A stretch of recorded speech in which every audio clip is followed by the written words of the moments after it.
On September 29, 2024, Mr. Hsien made a significant revelation in a Facebook post, disclosing that he had paid over 600,000 Singapore dollars to Singapore's ministers Vivian Balakrishnan and Hsien following a defamation lawsuit.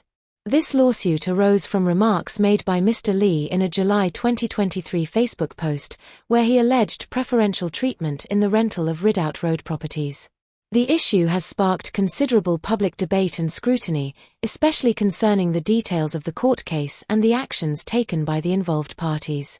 Just 2 days later, on October 1, both ministers responded through Facebook with strongly worded posts, which they titled Hsien and His Antics. In these posts, the ministers criticized Mr. Lee's behavior, stating that he would say anything regardless of the facts. Dr. Vivian Balakrishnan's post highlighted this point, while Mr. Hsien's post echoed similar sentiments. The lawsuit was filed in Singapore, as Mr. Lee's defamatory comments were posted there, targeting Singaporeans and involving Singaporean issues.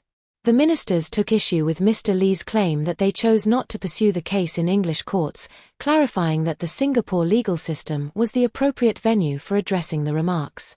They also pointed out that Mr. Lee did not show up for the trial, where he could have proven his allegations before a Singaporean audience and the world.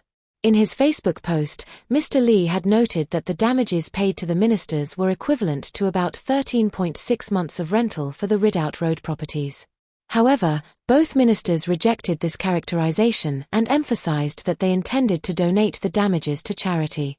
They expressed dissatisfaction with how Mr. Lee portrayed the situation, reiterating that the lawsuit was about setting the record straight, not about the financial sum. An interesting turn in this ongoing saga was Mr. Lee's reference to the well-known property at 38 Oxley Road, which he owns after buying it from his brother, Prime Minister Lee Hsien Loong, at market price in 2015. Mr. Lee stated that he had paid the defamation damages to honor his late father's wishes for the property and to ensure his sister, Dr. Lee Wei Ling, could continue living there. The ministers, however, questioned why Mr. Lee brought up this property, noting that it had no relevance to the defamation case. They clarified that they had never indicated any intention to enforce the judgment on Mr. Lee's Oxley Road property, which he referred to as his significant asset in Singapore. Furthermore, the ministers accused Mr. Lee of misleading the public by admitting that he owns other assets in Singapore that are sufficient to cover the damages. They also alluded to the fact that courts had previously issued scathing remarks regarding Mr. Lee's conduct toward his father, Lee Kuan Yew, especially in matters related to the Oxley Road property.